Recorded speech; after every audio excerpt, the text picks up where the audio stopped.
Friend, welcome to my channel Mastan auto tech. और दोस्तों, आज हम बात करने वाले हैं ईपीएस मॉड्यूल में आग क्यों लग जाती है।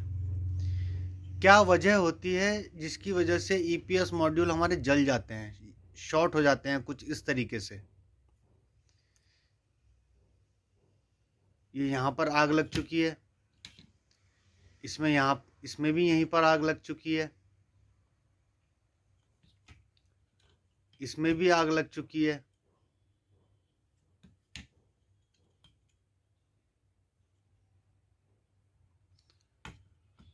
तो बहुत सी गाड़ियों में कंप्लेन आती है कि हमारा ईपीएस मॉड्यूल जल गया है, उसमें आग लग चुकी है। तो इस कंडीशन में जब ईपीएस मॉड्यूल जल जाते हैं तो वो रिपेयर भी नहीं हो पाते, तो इनको चेंज ही करना पड़ता है। रिप्लेस करने के अलावा इसमें और कोई दूसरी कंडीशन नहीं होती। तो इनके जलने की जो मेन वजह होती है वो होती है इस रिले में पॉइंट का चिपके रह जाना। हर ईपीएस मॉड्यूल में एक ये रिले होती है। जब हम चाबी ऑन करते हैं, गाड़ी स्टार्ट करते हैं, तो इसके अंदर जो मैग्नेट ट्रांसफार्मर होता है वो मैग्नेट को जनरेट करता है ट्रांसफार्मर, और उससे हमारा पॉइंट चिपकता है और करंट पास होता है।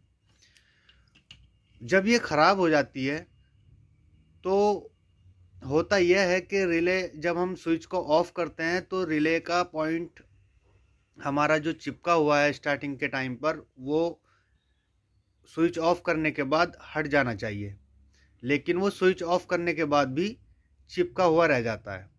इस तरीके से होता है वो। इस कारण गाड़ी को ऑफ करने के बाद भी हमारा रिले वर्क करता रहता है और वो सप्लाई इसमें चालू रहती है, जिसकी वजह से हमारा ईपीएस कंट्रोलर शॉर्ट हो जाता है, जल जाता है। तो ये इस साइड ही इसमें ज़्यादातर आपने देखा होगा, बहुत सभी गाड़ियों में जिनमें भी ईपीएस मॉड्यूल जलते हैं उनमें इसी साइड में आग लगती है। ये मेरे पास 4-5 गाड़ियों के ईपीएस कंट्रोलर हैं जिनमें सभी में इसी साइड में आग लगी हुई है।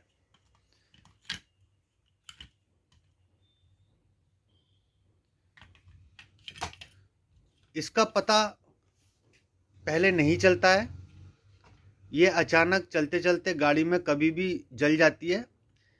लेकिन इससे घबराने की ज़रूरत नहीं होती, इससे गाड़ी में कोई फॉल्ट नहीं होता, सिर्फ ये ईपीएस कंट्रोलर ही जलता है। लेकिन कभी कभी स्टीयरिंग के नीचे से इतनी स्मोक, इतना धुआं आता है कि कार चलाते वक्त डरना लाजमी है कि हमारी गाड़ी में कहीं आग तो नहीं लग गई है।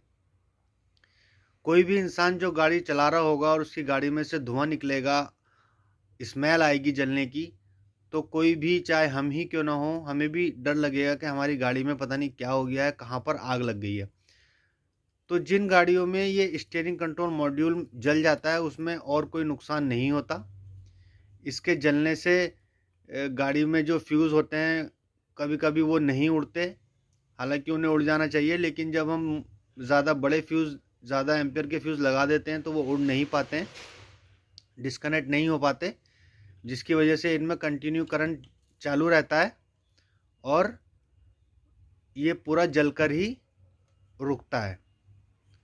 तो इस कंडीशन में हमें डरना नहीं है होता, हमें गाड़ी को ऑफ, स्विच को ऑफ कर देना चाहिए और थोड़ी देर के लिए हमें गाड़ी से बाहर आ जाना चाहिए। मैक्सिमम 5 से 10 मिनट में ये पूरा जल जाता है और उसके बाद इसकी सप्लाई जो है वो डिस्कनेक्ट हो जाती है ये, और फिर हमारा ये जलना बंद हो जाता है, करंट इसमें जाना बंद हो जाता है। इसके जलने से या इसमें आग लगने से या इसके शॉर्ट होने से गाड़ी चलना बंद नहीं होती है।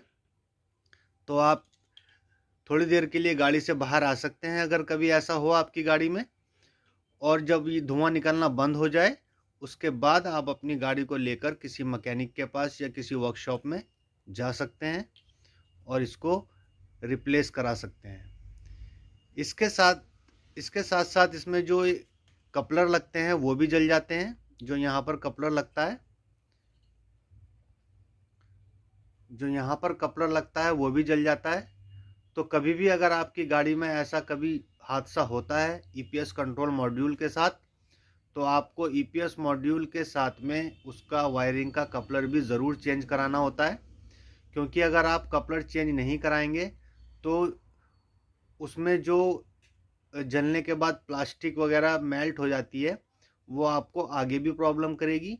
इसमें स्पार्किंग होगी और स्पार्क होने की वजह से वो दोबारा करंट को लूज कनेक्शन रहेगा। तो याद रखें, कभी भी जब कभी भी ऐसा आपकी गाड़ी में हो तो इस ईपीएस कंट्रोल मॉड्यूल के साथ आप उसका वायरिंग का कपलर ज़रूर चेंज कराएं। तो ये थी एक छोटी सी इन्फॉर्मेशन ईपीएस कंट्रोल मॉड्यूल के बर्न होने की क्या वजह होती है। बहुत सी भाई पूछते हैं कि हमारी गाड़ी के ईपीएस कंट्रोल मॉड्यूल में आग लग गई है, तो उस कंडीशन में हमें क्या करना चाहिए। तो इस कंडीशन में आपको कुछ नहीं करना होता, आपको कोई सेफ्टी वगैरह कुछ नहीं देखनी होती। आपको इसका ईपीएस कंट्रोल मॉड्यूल ही चेंज करना होता है और कोई वजह नहीं होती। मोटर शॉर्ट नहीं होती, वायरिंग शॉर्ट नहीं होती, गाड़ी में और किसी तरह की कोई प्रॉब्लम नहीं होती जिसकी वजह से ये जल जाते हैं। ये सिर्फ ईपीएस कंट्रोल मॉड्यूल की ही वजह होती है। इसमें कोई कुछ नहीं कर सकता। जब किसी ईपीएस कंट्रोलर में आग लगेगी तो वो अपने आप लगेगी, उसमें किसी रिपेयर करने वाले की कोई कमी नहीं होगी। कुछ मॉड्यूल कभी रिपेयर भी नहीं होते तो भी उनमें आग लग जाती है। बहुत सी इओन में ज़्यादातर ये प्रॉब्लम आती है। फर्स्ट टाइम ईपीएस कंट्रोलर काम करना बंद करता है और ओपन करने पर पता चलता है कि उसमें आग लग चुकी है। तो ये मेन फॉल्ट होता है ईपीएस कंट्रोलर में लगी हुई रिले का।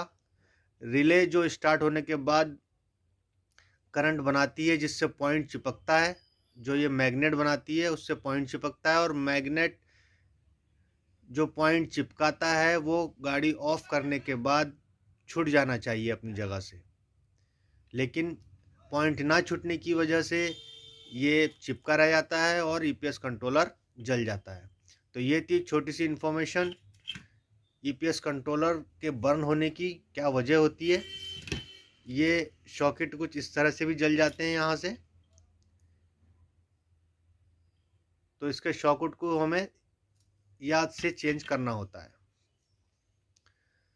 तो ये थी एक छोटी सी जानकारी। जल्दी मिलेंगे नई वीडियो में किसी नए टॉपिक के साथ।